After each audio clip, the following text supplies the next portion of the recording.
Our reading this morning is from Psalms chapter 3, Confidence in Troubled Times, a psalm of David when he fled from his son Absalom. Lord, how my foes increase. There are many who attack me. Many say about me, there is no help for him in God. But you, Lord, are a shield around me, my glory and the one who lifts up my head. I cry aloud to the Lord, and he answers me from his holy mountain. I lie down and sleep. I wake again because the Lord sustains me. I will not be afraid of thousands of people who have taken their stand against me on every side. Rise up, Lord. Save me, my God. You strike all my enemies on the cheek. You break the teeth of the wicked. Salvation belongs to the Lord. May your blessings be on your people. Well, good morning. Last week, I talked a little bit about the Sydney Prayer Walk and getting a map. You might have seen it out in the foyer. There's a big poster, a map of Sydney. And so our goal is, just to remind you, is to go to Sydney, walk the streets and pray for the town. And as you do, come back the next Sunday and highlight where you've been and what streets you've prayed for. And we got a little dry erase marker up there, and you just draw right on there and just highlight where you've been. And and then hopefully by the end of the summer we can have the entire town prayed for and begin to turn our hearts towards Sydney and what God wants to do there through us. And so I want to open our time in prayer, and let's pray for Sydney, and let's pray for our time in the Word this morning. Father, we just thank you that you love us and you have been working through us, and we thank you that you have given us this heart for Sydney. And as we go and pray for Sydney, I pray that you would humble us, that you would give us ideas, give us courage, give us the things we need to reach the people of Sydney. There's so much that you want to do there through us, to give love and hope and build relationships with the people there. And so, God, we just pray that you would work through us in this way. Thank you for the time we get to spend in your word this morning. Would you teach us and guide us? In your name we pray. Amen. Well, I'm a little bit excited today. Right after the service, I'm heading out on my motorcycle and going out on my way to Calgary. We have a conference in Calgary. And if you're new with us, we are part of the Baptist General Conference of Canada. That's our national affiliation, and so we have churches from Dartmouth, Nova Scotia, all the way to Port Alberni. And we have about 130 churches or so in our movement. And our goal is to work together to bring the love of Jesus to Canada and the world. And so a part of that is the world part, right? The missions. And so we support our conference works with our missionaries to help them get established in other countries and to get what they need. And we always think of, you're going to be a missionary. You're just going to show up at another country and do missions work. Well, good luck with that, right? Because there's actually a lot of things that it takes to get there, like a lot of paperwork, insurance things and flights and travel and working with other organizations and the communication. And all of that stuff is kind of office-y stuff, right? That our national office does for our missionaries, and so we partner with our missionaries, not only just giving support directly to the missionaries, but we also support our conference because they provide support for missionaries, getting them to where they need to go and to do the things that God has called them to do. Another part is church planting. right? It's actually kind of tough for somebody to say, hey, I'm going to go, I feel God's called me to go plant a church somewhere, and then they just move to an area and plant a church. That's really difficult, right? We need support. We need help. We need partnerships. And so our conference helps support church planting. In fact, this church, way back when, was planted by the Cradafills in partnership with the Baptist General Conference. And they were sent out here and supported by different churches in the conference to say, you know what, we don't have a church out in the Victoria area. Let's do something about that. And so we were planted through those efforts. Another great thing about conferences is we get to share ideas, right? We're not alone. And, my ideas aren't very good. So, we need to partner with a conference and share ideas. I've taken so many ideas from other churches. Oh, that's interesting. You're doing that. Hey, maybe we can implement that in our church. And we partner together. And we're better together as a conference, right? It's better for us if we're partnering with a national movement of like-minded people. And so I'm heading out to conference. I'm excited to see some of the people that I only get to see once a year, kind of thing, and that's good. I have lots of friends in our conference. And then after conference, I'm riding with a friend from Edmonton down to Moab, Utah. Right? That's gonna be fun. We're gonna find some dirt roads and get muddy and dusty and so if you think about it, I would appreciate some prayers just to come back in one piece maybe, and maybe not melt into a puddle in the middle of the desert. That would be. I don't do well with heat. I will have a good time. Thank you. Yeah. And then my hope is that we're gonna ride there for a week, and then I'm gonna try to ride from Moab back to Vernon because our provincial conference is in Vernon, right? It's only 19 hours, so it should be like, it's a day of riding, really, right? But I'm going to try, and we'll see how it goes, but I may have miscalculated some things. So anyway, our provincial conference is the BC Baptist Conference, and we work provincially for the similar kind of things like church planting and partnerships, and we're part of a cluster that meets here on the island of pastors, and we get together and pray for one another and encourage each other. And once a year we do a provincial conference.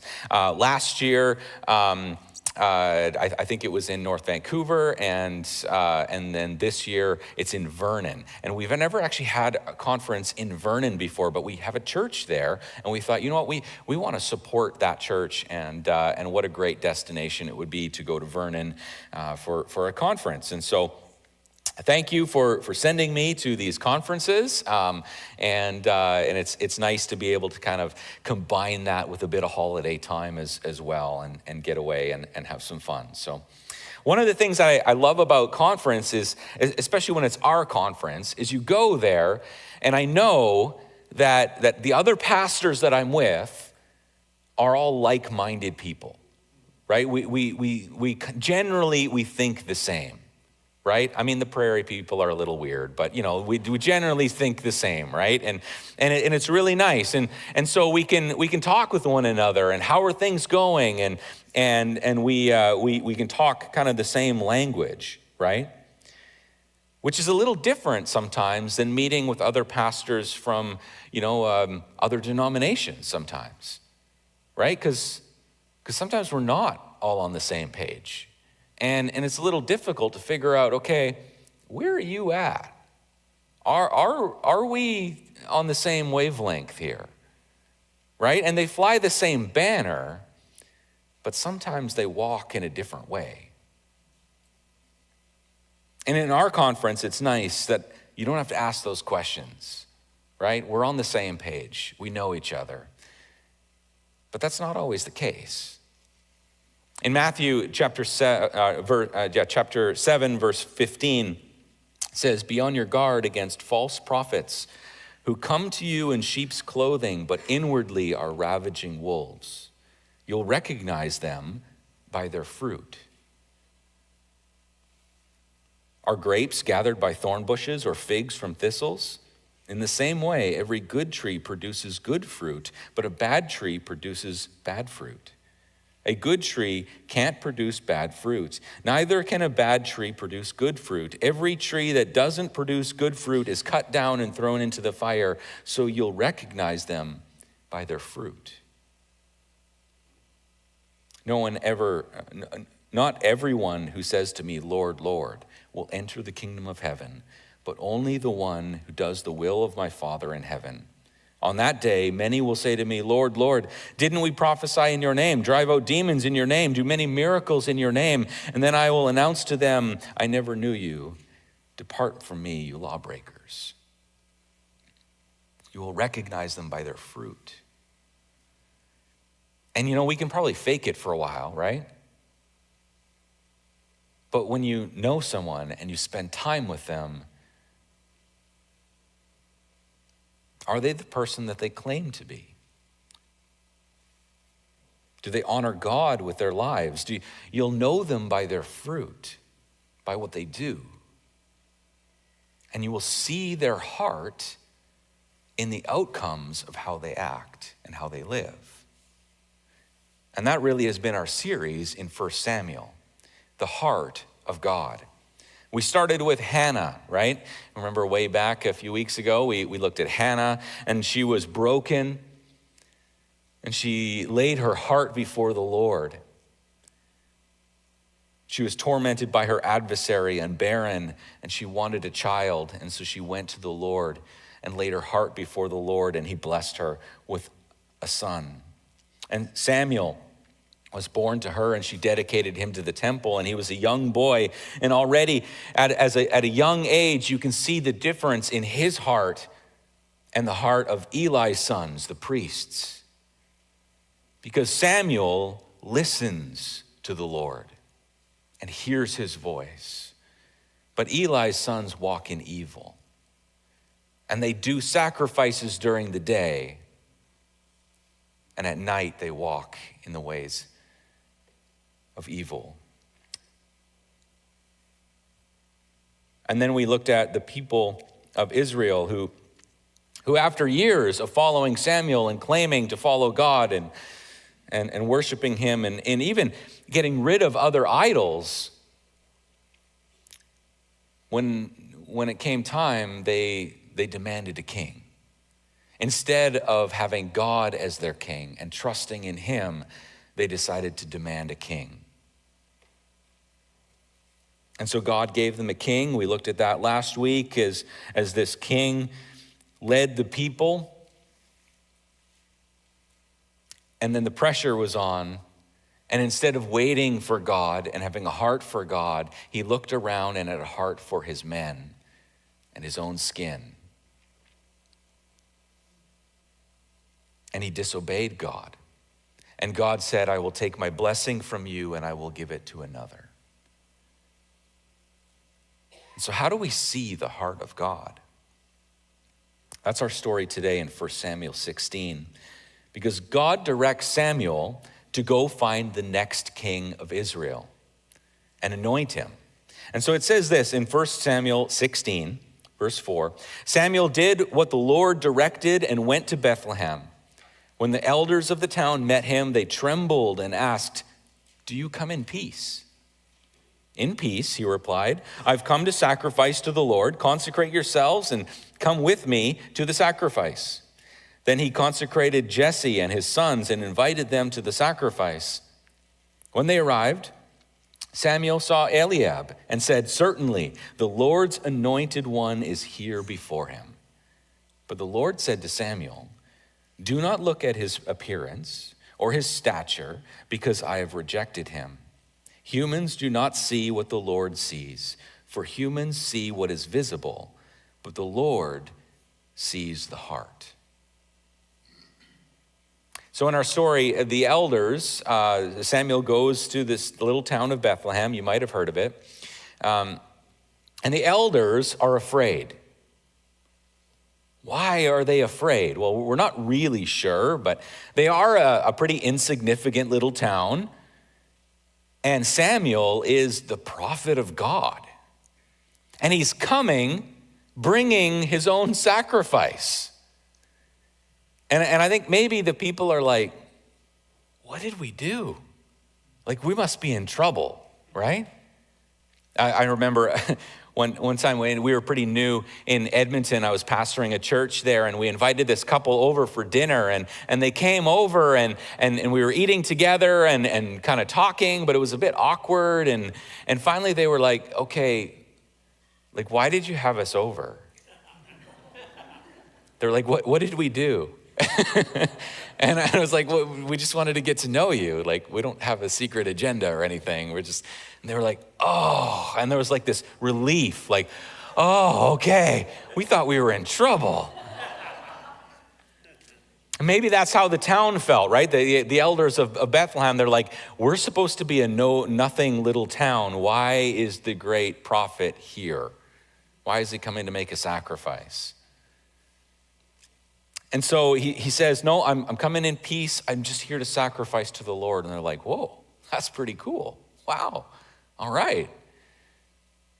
And then he gives a special invitation to Jesse and asks him to bring his sons, right? And he sees the oldest, and Eliab, and he's like, this is the guy. Of course, this is the guy. I'd recognize him anywhere. Maybe Eliab reminds him of Saul a little bit, right? Physically impressive. Maybe he was kind of a big, tough guy or something. And look what God says to him. He says, do not look at his appearance or his stature, because I have rejected him. Humans do not see what the Lord sees, for humans see what is visible, but the Lord sees the heart. I can see your outer appearance, but I can't see your heart. And of course, if you're a literal person, I'm not talking about, the muscle that's beating in your chest, right? I mean, the heart is who we are. It's our inner being. It's who we are before the Lord. God sees the heart. I can't know your heart.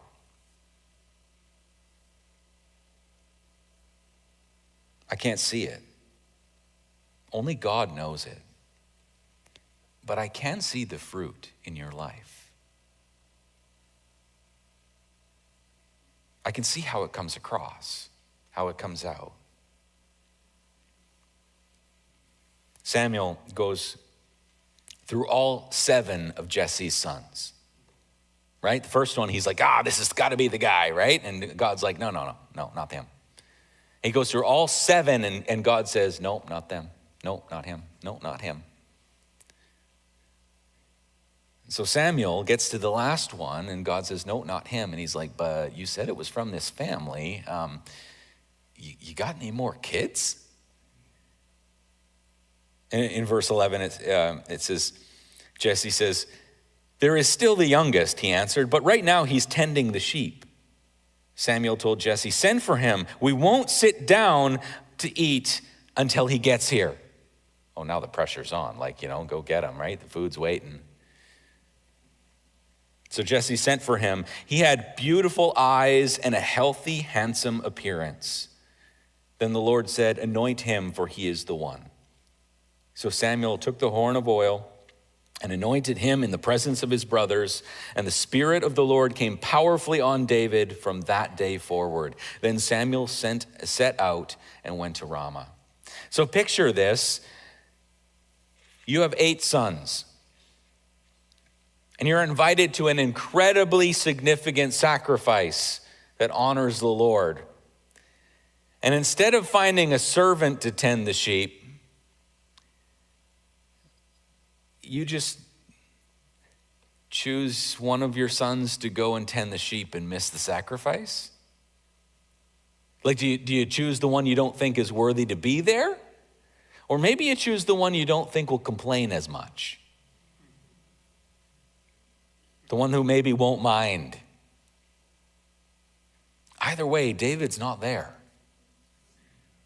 So they send for him, and God says, that's the guy, because I see his heart. Maybe you know the story. David eventually becomes the next king.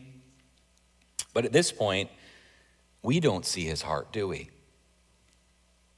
He's just the kid who was caring for sheep. I mean, he's not even going to be ceremonially clean at this point, right? He just came in off the field. They were supposed to get all washed up and put new clothes on and, all of that kind of stuff. And David just comes off of the field. So how do we see the heart of David like God sees it? Well, we see it in his actions, in the stories that come next. Over the next few chapters, we see the heart of David really come out. So let's take a look at some of those stories. A little while later, we're told that the Spirit of the Lord has left Saul and is now on David. But Saul is still the king. He is still the anointed one. And God actually somehow sends an evil spirit to torment Saul. And so Saul, it looks for relief, and music is a relief to him. And so he says, is there anybody that can play me some good tunes? And wouldn't you know it, in the royal court, somebody says, I know a kid who plays the harp pretty good. He's like, well, bring him here. And wouldn't you know it, it's David. In God's providence, he puts this together, right?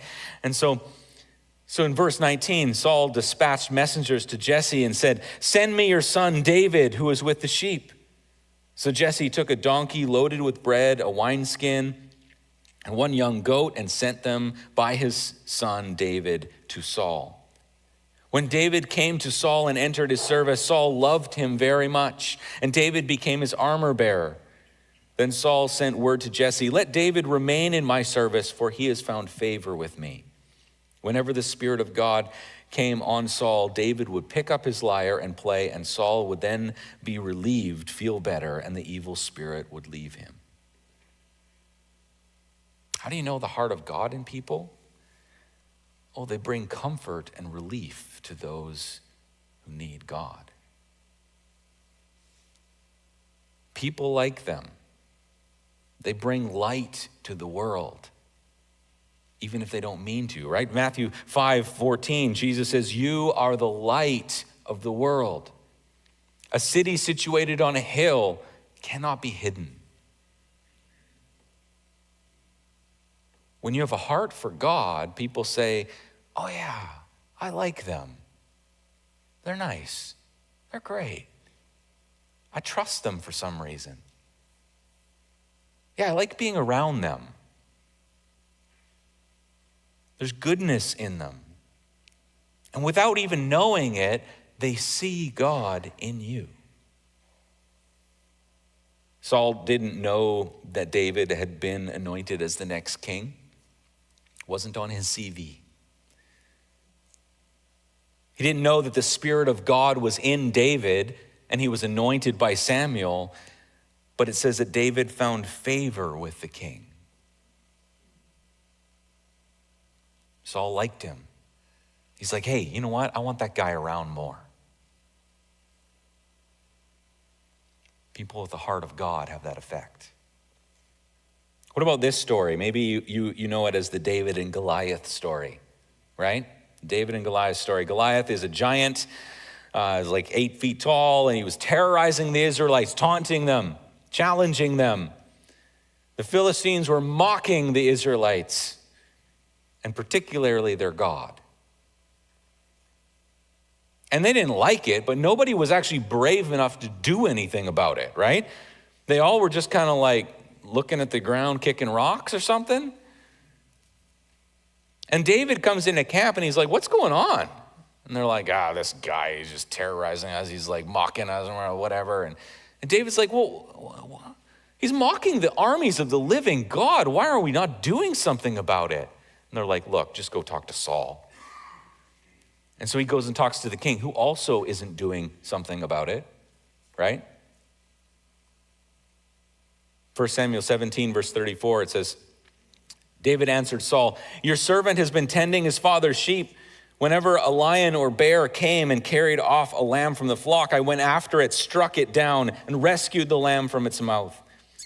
If it reared up against me, I would grab it by its fur and strike it down and kill it. Your servant has killed lions and bears. This uncircumcised Philistine will be like one of them, for he has defied the armies of the living God." And then David said, "The Lord who rescued me from the paw of the lion and the paw of the bear will rescue me from the hand of this Philistine." Saul said to David, "Go, and may the Lord be with you." People who have the heart of God are bold, and they're willing to risk for God, to inspire others with hope, to see the possibilities that God is going to do instead of seeing the giants. They trust that God will do it through me.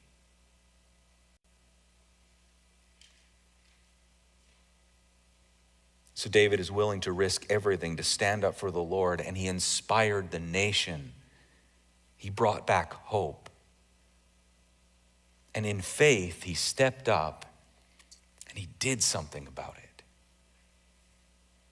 People who have a heart for the Lord know that if this is God's will, he will make a way. We just need to go.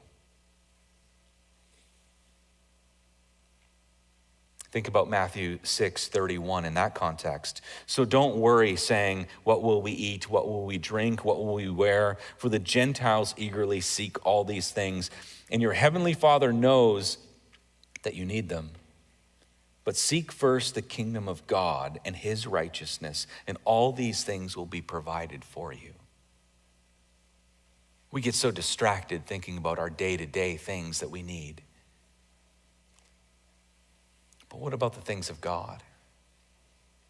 What about his kingdom? Are we bold, knowing that he will provide for all of the details? We just need to be strong and have faith and step up and go. People with the heart of God see that, and they get it, and they're brave.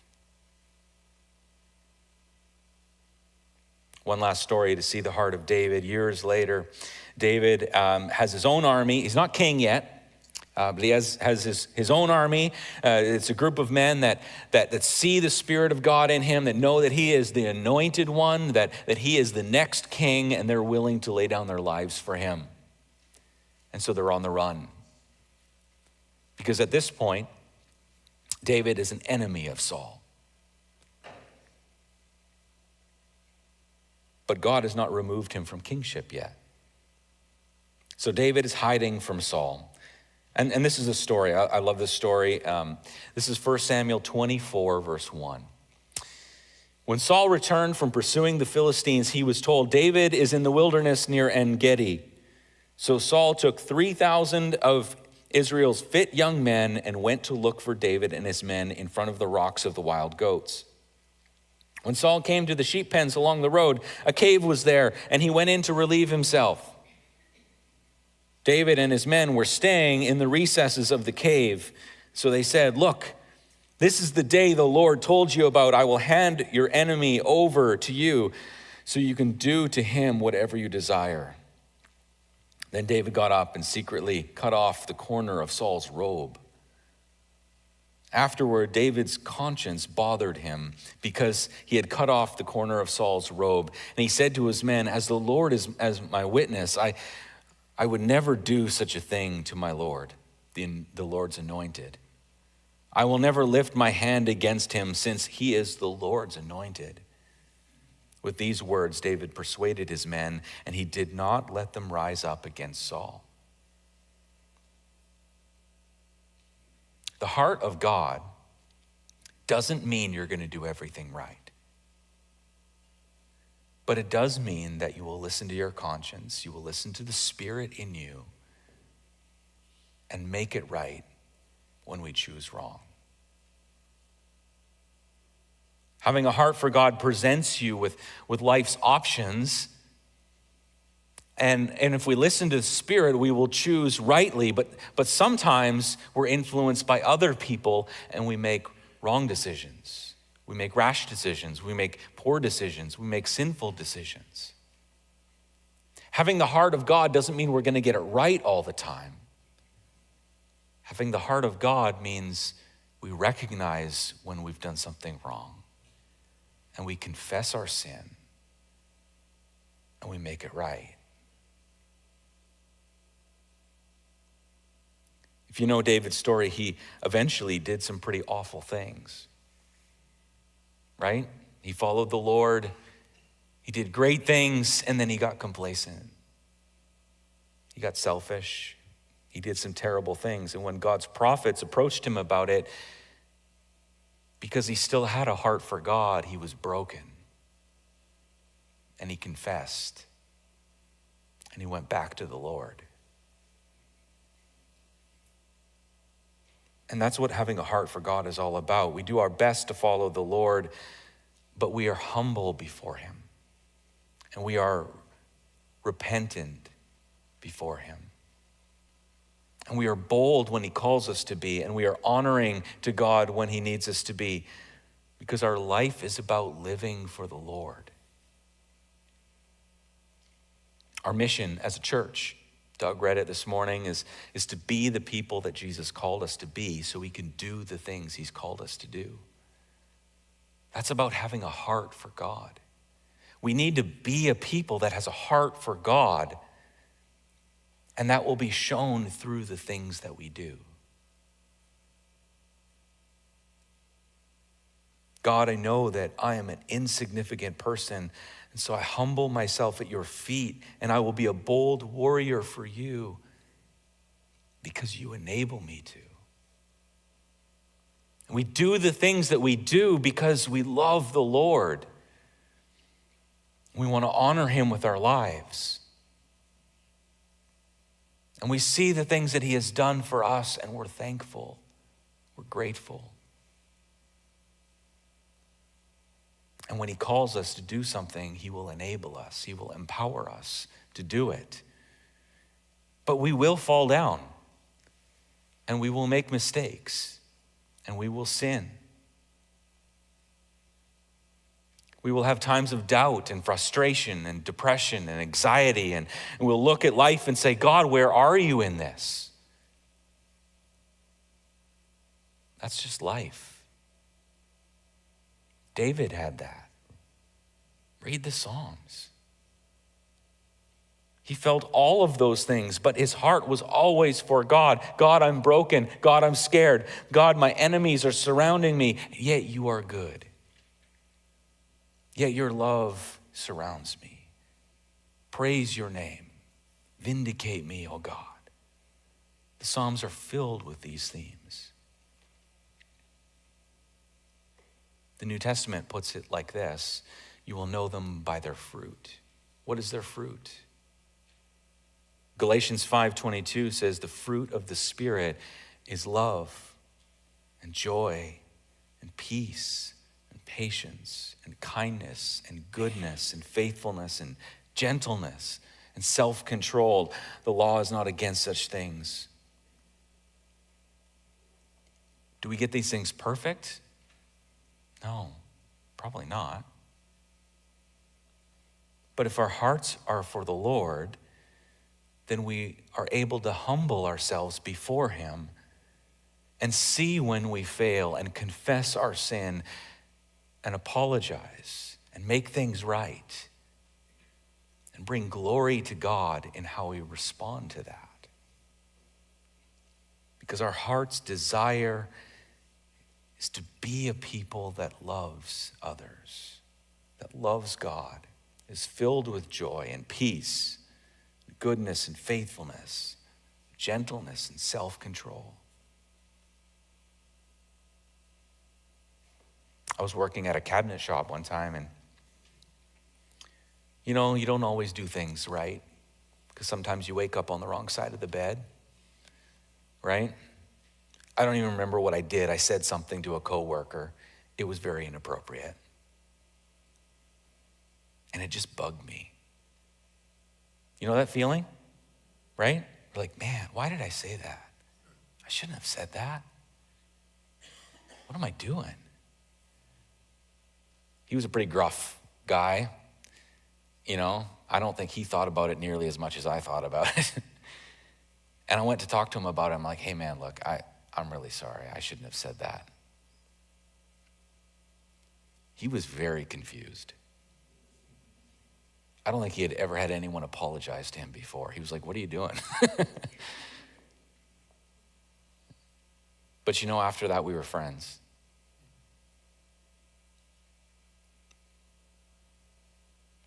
We're not going to do everything perfect, right? But heart of God says, but I got to make that right. I got to do better next time. God, help me. Be with me in that. So are our hearts soft? Are we willing to see our mistakes? Is the Spirit eating away at us saying, you got to make that right? Are we willing to surrender to the Lord? God wants our hearts surrendered to him. And so as we reflect on what is the heart of God and how do we see it in our lives, may we be like David in Psalm 139, verse 23. He says this, search me, God, and know my heart. Test me and know my concerns. That part wasn't in there. See if there's any offensive way in me. Lead me in the everlasting way. Are we bold enough to ask God to search our hearts? Because if you're like me, sometimes you don't want anybody to search your heart, right? Are we bold enough to ask God, God, search my heart and point out to me the things that I actually need to change? Because my heart is for you and I want to change them.